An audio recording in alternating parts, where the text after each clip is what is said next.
It has been nearly 2 weeks since free agency began in the National Football League, or more specifically, since the legal tampering window opened, and the Dallas Cowboys have been anything but idle.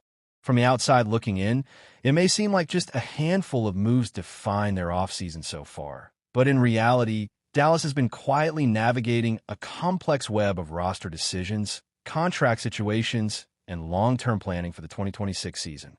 At first glance, acquisitions involving players like Rashawn Gary, Jalen Thompson, and Kobe Durant bring a sense of excitement and optimism. These are impactful additions, players who can contribute immediately and elevate the defense in meaningful ways. But while those moves grab headlines, they're only a fraction of the story. Because beneath the surface, two critical situations continue to linger, and they may ultimately define how successful this offseason really is. Those situations revolve around George Pickens and Brandon Aubrey. When the offseason began, the Cowboys knew they had to make decisions regarding both players. Not necessarily final decisions, but strategic ones. Moves that would give them flexibility, time, and leverage. And that's exactly what they did. With Pickens, Dallas applied the non-exclusive franchise tag. It's a powerful tool, one that allows the team to retain control while still leaving the door open for future negotiations. It essentially says, "We value you, we want you here, but we're not ready to commit long-term just yet." In Aubrey's case, the Cowboys used a second-round tender, placing his value at $5.76 million for the upcoming season.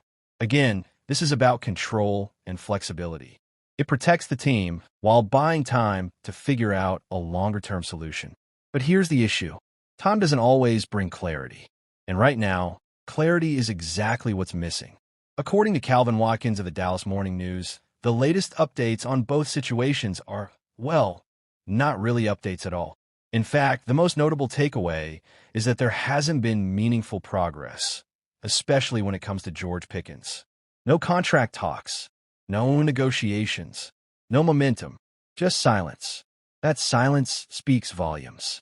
It suggests that Pickens may very well play the entire 2026 season under the franchise tag. And while that's not uncommon in the NFL, it's rarely ideal. For players, it can feel like a lack of long-term commitment. For teams, it creates uncertainty. Of course, things can change.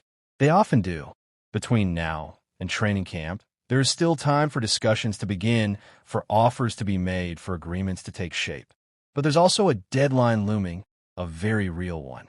By July 15th, the situation will resolve itself one way or another. Either Pickens signs a long-term deal, or he plays on the tag. There is no middle ground. Meanwhile, the situation with Brandon Aubrey is arguably even more confusing. Not because of what's happening now, but because of everything that has already happened. To understand where things stand, you have to go back to the NFL Combine, where the first wave of reports began to surface. Early on, Clarence Hill reported that the Cowboys had made an offer to Aubrey that would make him the highest-paid kicker in the league. At the time, that title belonged to Harrison Butker of the Kansas City Chiefs, who was earning an average of $6.4 million per year. That benchmark has since been surpassed by Ka'imi Fairbairn of the Houston Texans, now sitting at $6.5 million annually. So for Dallas to make Aubrey the highest-paid kicker, their offer would have had to exceed that number. But how much higher? That's where things got messy. Reports from ESPN suggested that the Cowboys did indeed offer a deal that surpassed Butker's contract, but that Aubrey's camp was aiming significantly higher, reportedly seeking closer to $10 million per year. That's a massive gap, and it didn't take long for confusion to spread. At one point, Calvin Watkins reported that Dallas had offered Aubrey $7.5 million annually. But that report was later retracted, with Watkins issuing an apology and clarifying that the figure was incorrect. Adding to the uncertainty, Aubrey himself responded to a social media discussion about the report, calling it fake. But even that response was open to interpretation. Was he denying the $7.5 million figure specifically, or the broader narrative around the negotiations? No one really knew, and that ambiguity only deepened the mystery. Clarence Hill later added more context, noting that while the Cowboys did make an offer to make Aubrey the highest-paid kicker, It was not in the $7 million or $7.5 million range. He also revealed that Aubrey's agent countered with a $10 million annual figure, possibly as a strategic move to pause negotiations until both sides could meet in person at the Combine. Since then, nothing concrete. No confirmed numbers. No finalized deal. No clear direction. Just a collection of reports, corrections, and unanswered questions. And that brings us back to where things stand today. The Cowboys have made moves. They've improved their roster. They've taken steps to position themselves for success in 2026. But when it comes to George Pickens and Brandon Aubrey, their present is uncertain and their future is unresolved. For now, everything feels like it's on hold, waiting, balancing, treading water. And in the NFL, that kind of uncertainty can either lead to a breakthrough or become a problem. The clock is ticking. The decisions are coming. The only question is, when they finally arrive, will they bring clarity or more chaos? That statement has echoed throughout the entire offseason, and the truth is, it hasn't changed. Not when last season ended, not when free agency rumors began swirling, and not even now as the new league year is fully underway. It's a reality that continues to hang over the organization like a cloud, because no matter how many adjustments they've made across the roster, one critical area remains unresolved: the middle of the defense. Under defensive coordinator Christian Parker, the Cowboys are trying to build something more disciplined, more aggressive, and more reliable. But without a strong presence at linebacker, that vision feels incomplete. Linebackers are the heartbeat of any defense. They call plays, stop the run, cover tight ends, and bring balance. Without the right players in that role, everything else becomes harder. And that's what makes this situation so interesting. As free agency kicked off, one name quickly surfaced in connection with Dallas: Patrick Queen of the Pittsburgh Steelers. Queen is a proven talent, fast, instinctive, and capable of elevating any defense he joins. But acquiring him wouldn't have been simple. It would have required a trade, and likely a costly one. Now, historically, the Cowboys have been cautious when it comes to big trades. But this offseason has shown a shift in mindset.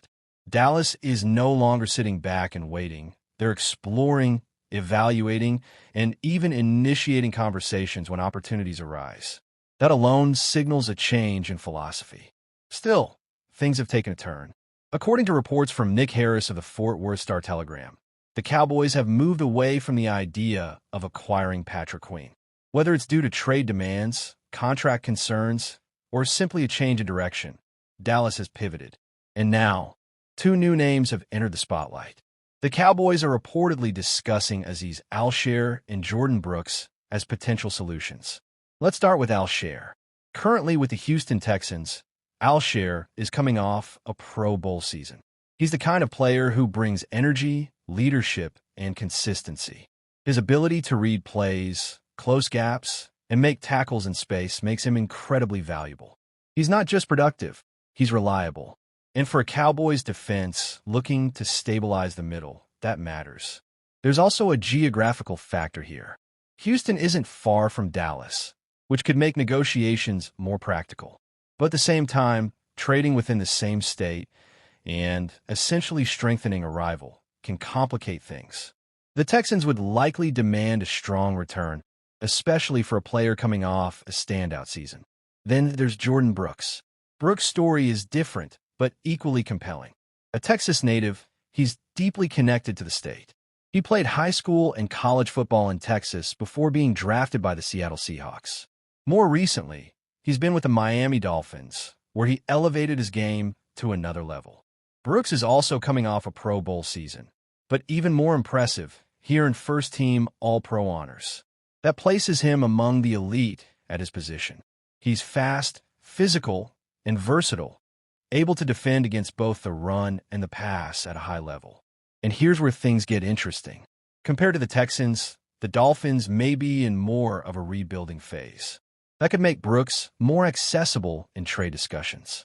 If Miami is looking to reshape their roster, they might be willing to part ways with a high-value player in exchange for draft capital or younger assets.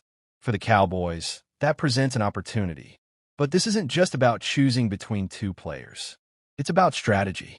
Dallas, is clearly trying to avoid a situation where they're forced into a decision during the draft. In recent years, we've seen teams reach for players, selecting someone earlier than expected because of positional need. And while that can work out, it's always a risk. The Cowboys don't want to be in that position. They don't want to go into the draft needing a linebacker so badly that they feel pressure to take someone like C.J. Allen earlier than they should. Instead, they want flexibility. They want the freedom to take the best player available, regardless of position. And the best way to do that? Solve the linebacker problem before the draft even begins. But there's another layer to this story. What if the Cowboys wait? What if they don't make a move right now, and instead let the draft play out? We've seen this approach before. Last year, Dallas had their eyes on Teteroa McMillan. They entered the draft hoping he would fall to them. But when he didn't, they had to adjust. Eventually, they addressed the position after the draft by acquiring George Pickens. That situation could repeat itself here. Maybe the Cowboys are interested in a linebacker prospect. Maybe they're hoping someone falls to them. But if that doesn't happen, they could pivot, just like they did before, and make a trade afterward. It's a flexible approach, but it comes with risks.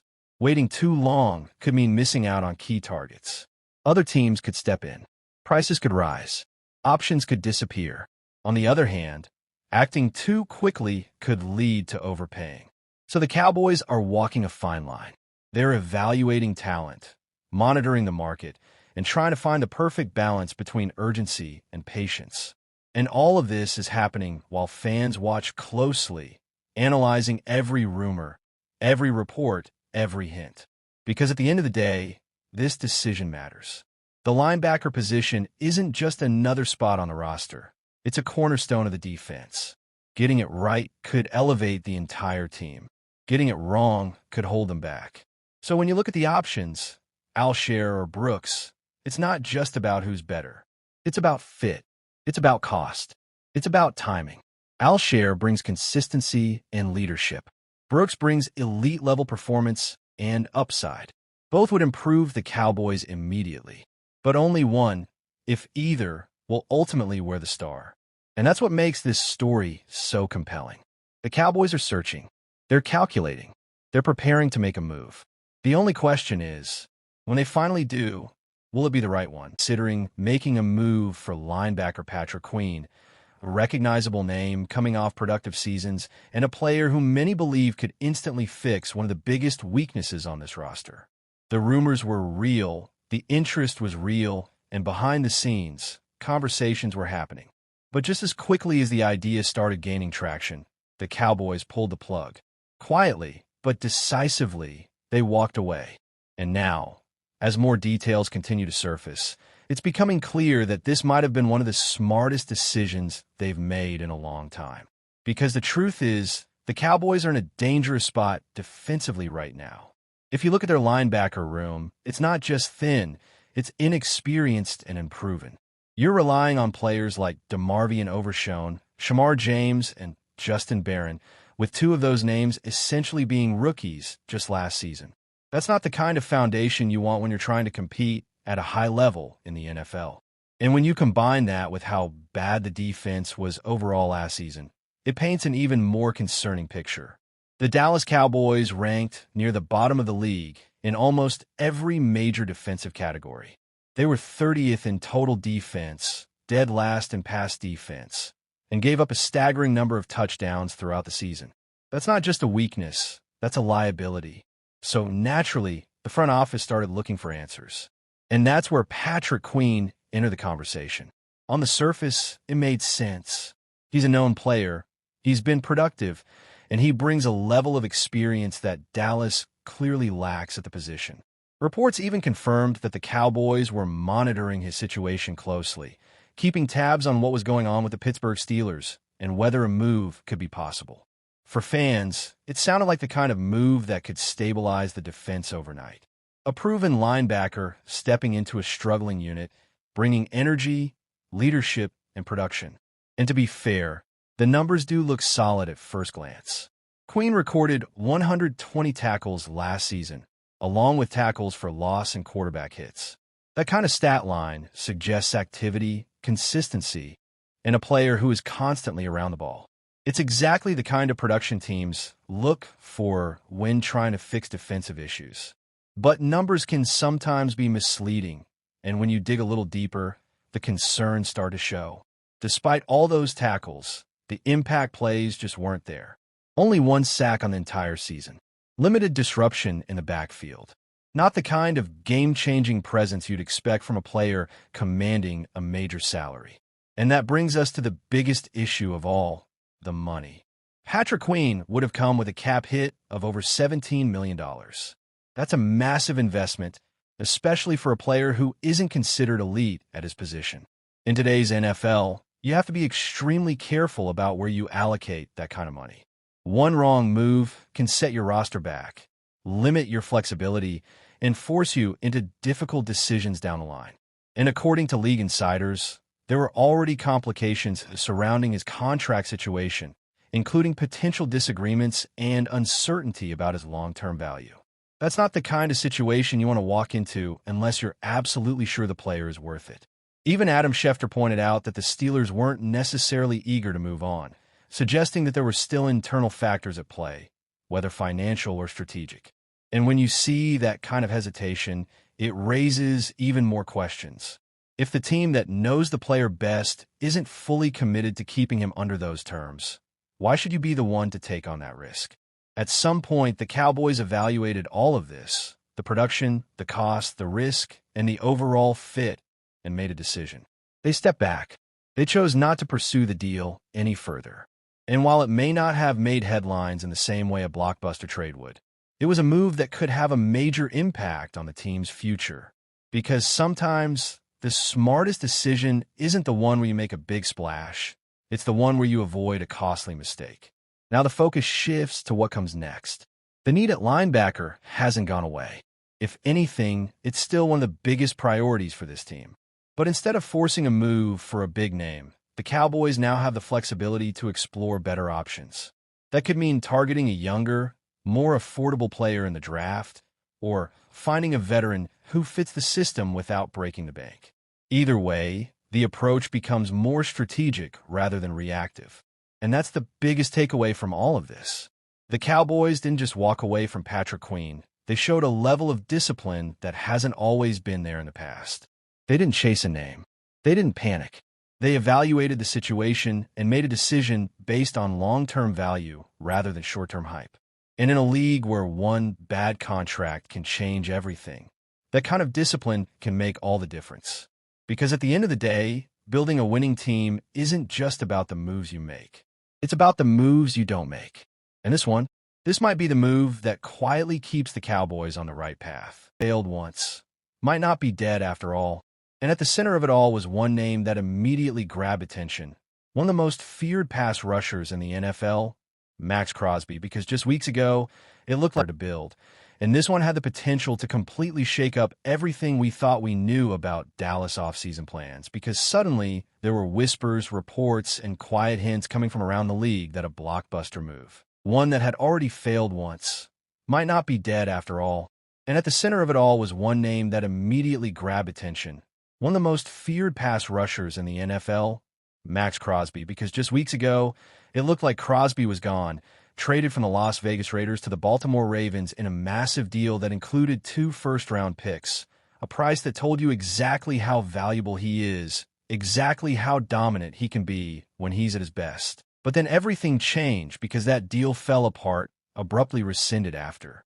Medical concerns raised red flags, specifically surrounding Crosby's knee after meniscus surgery. And just like that, one of the biggest trades of the offseason vanished, leaving Crosby back in Las Vegas, but not in the same situation as before because now there's context, now there's tension, now there's the reality that the team was willing to move him. And that changes everything because even if Crosby says he's happy, even if the Raiders publicly commit to moving forward together, the door is no longer fully closed, it's just slightly pushed open. And that's where the Cowboys enter the conversation again, because before Baltimore stepped in with that massive offer, Dallas was right there, seen as one of the top contenders to land Crosby. But they weren't willing to go as far as giving up 2 first-round picks, and that hesitation cost them. But now, with the original deal collapsed, there's been growing speculation that maybe, just maybe, the Cowboys could circle back this time with a more calculated, more conservative offer, trying to take advantage of a situation where Crosby's value might be complicated by health concerns and team dynamics. And for a moment, that idea created real excitement among fans because adding a player like Crosby would instantly transform the Cowboys' defense, giving them a relentless, high-motor pass rusher who can take over games, who can pressure quarterbacks, disrupt defenses, and change outcomes in critical moments. But as quickly as that excitement started to build, reality began to settle in. Because behind the scenes, the Cowboys had already made a decision, and it wasn't the one fans were hoping for, because instead of staying aggressive in the pass rusher market, instead of chasing another blockbuster move, Dallas pivoted, stepping away not just from Crosby, but from the entire idea of adding a star pass rusher through trades or free agency. And that decision became even clearer when they chose not to pursue players like Trey Hendrickson, another high-level pass rusher who could have filled a major need. And instead, they made a quieter, more controlled move, trading a future fourth-round pick for Rashawn Gary from the Green Bay Packers, a player who has shown flashes of elite pass-rushing ability, but has also dealt with inconsistency over the past few seasons. And that move tells you a lot about how the Cowboys are thinking right now. Because it's not about making the biggest splash, it's about managing risk, it's about finding value, and most importantly, it's about keeping their draft capital intact, because according to reports, including insights from insiders like Calvin Watkins, the Cowboys are officially out on the Max Crosby situation, even after the failed Baltimore deal reopened the conversation. And that's significant because it confirms that Dallas is committed to a different path, a path that leans heavily on the upcoming draft to address their remaining needs on the defensive line. And when you really break it down, that approach starts to make sense because as talented as Crosby is, there are real concerns that come with him right now.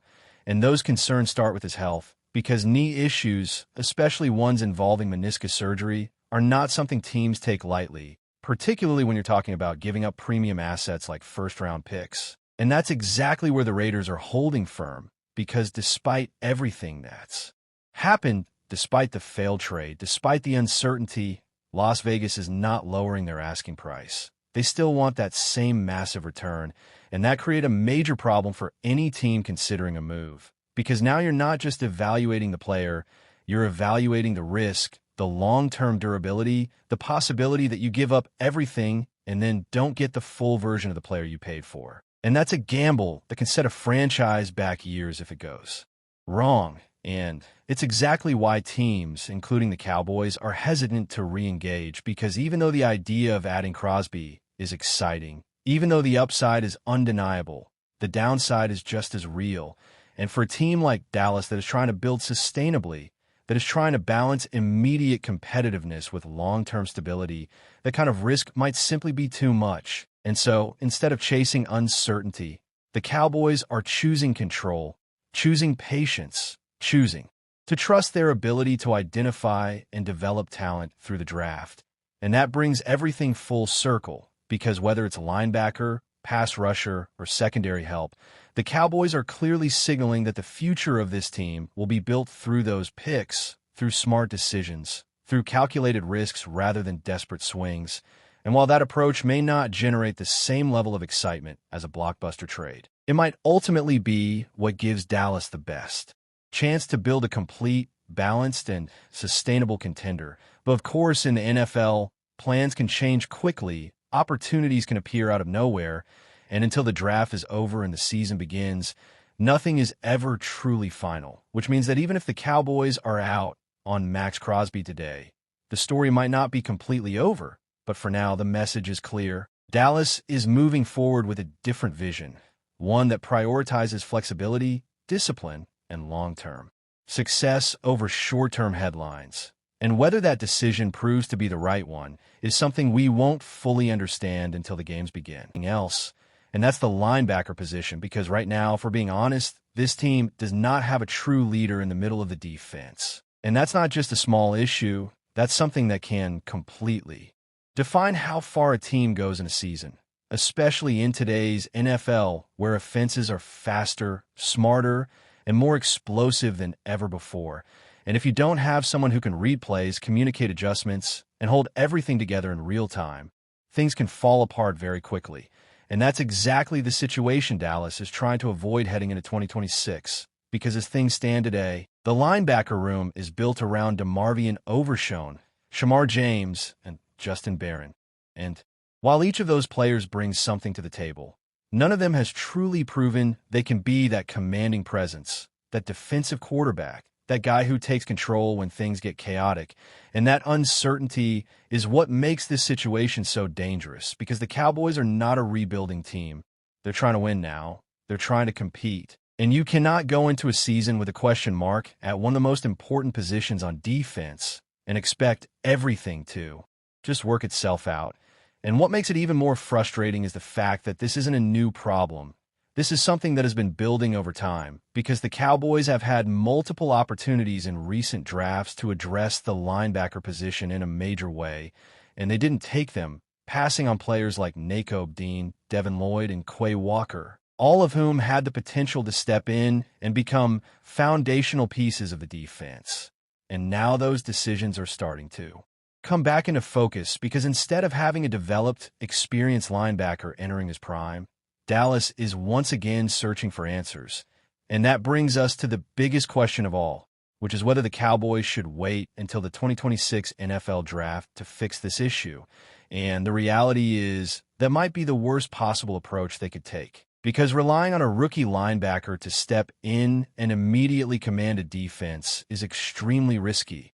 It's one of the hardest transitions in football, not just physically, but mentally, because you're not just reacting to plays, you're responsible for understanding the entire offense, making adjustments, communicating with teammates, and executing at a high level from day one. And very few players could do that right away, which means if Dallas puts itself in a position where it has to draft a linebacker early and expect instant results, it's setting itself up for potential disappointment. And on top of that, going into the draft with such a clear and urgent need limits flexibility, because instead of being able to take the best player available, you're essentially forced into a decision. And that's when mistakes happen. That's when teams reach. That's when value is lost. And that's why the smarter move, the more calculated move, is to address the linebacker position before the draft even begins. And the good news for Dallas is that there are still options available. And not just any options, but experienced, proven veterans who could step in immediately and change the dynamic of this defense, starting with Patrick Queen, who represents the most aggressive and potentially impactful move the Cowboys could make. Because even though he's not currently a free agent, there have been discussions around the possibility of him being moved by the Pittsburgh Steelers.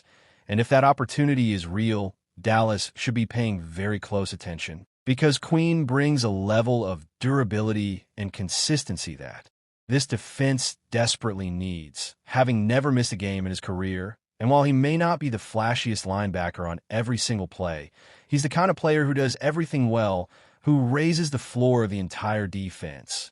And sometimes that's exactly what you need, not just highlight plays, but stability, reliability, and leadership. And if the price is something like a third or fourth round pick, that's a deal that could make a lot of sense for a team trying to win now. But if Dallas decides not to go the trade route, there are still veteran free agents who could fill that gap. And one of the most intriguing names on that list is Bobby Wagner, a player who has built a Hall of Fame-level career and somehow continues to produce even at this stage.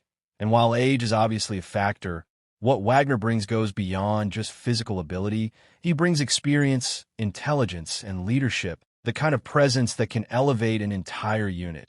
And for a young linebacker group, having someone like that in the room could be invaluable, even if his role is more of a bridge while a younger player develops. And then you have players like Jermaine Pratt, who may not generate headlines, but consistently delivers solid performances, someone who can step in, stop the run, make tackles, and provide exactly what Dallas needs without unnecessary risk. And that consistency is something this defense has been lacking, and in many ways, it might be exactly what stabilizes the middle of the field. And then there's Bobby Okereke, who represents more of a bounce-back candidate, a player who has shown high-level ability in the past, but is coming off a down season. And while that might scare some teams away, it could also create an opportunity for Dallas to get a talented player at a lower cost, betting on the idea that he can return to form in the right system. And finally, you have Shaq Thompson, another experienced veteran who may not be a long-term solution but can contribute immediately, bringing versatility, leadership, and the ability to impact both the run and pass game. And when you look at all these options together, it becomes clear that the Cowboys are not without choices. The real challenge is making the right one, because this decision isn't just about filling a position, it's about defining the identity of a defense. It's about deciding whether this team is going to be aggressive and proactive or patient and reactive, and in a season where expectations are high and the margin for error is small, that choice could ultimately determine how far the Cowboys go. Because at the end of the day, the difference between a good defense and a great one often comes down to what happens in the middle, and right now, that's exactly where Dallas has the biggest question mark, and until they answer it, everything else remains uncertain. Reshape the roster, address major weaknesses, and build a stronger, more complete team, especially after a disappointing defensive season that saw the Cowboys struggle in multiple areas, including giving up over 30 points per game, one of the worst marks in the league. And when you look at the direction of recent mock drafts from top analysts, a very clear theme begins to emerge. The Cowboys are heavily expected to focus on defense, particularly in the secondary and along the defensive front. And it all starts with the 12th overall pick, where different analysts have very different visions for what Dallas could do. With Dane Brugler projecting a somewhat unexpected choice in Mansour Delane, a cornerback out of LSU, a player known more for his instincts and awareness than elite physical traits, someone who excels in both man and zone coverage, showing the ability to anticipate routes and make plays on the ball, which could be exactly what Dallas needs as they try to stabilize a secondary that has been inconsistent.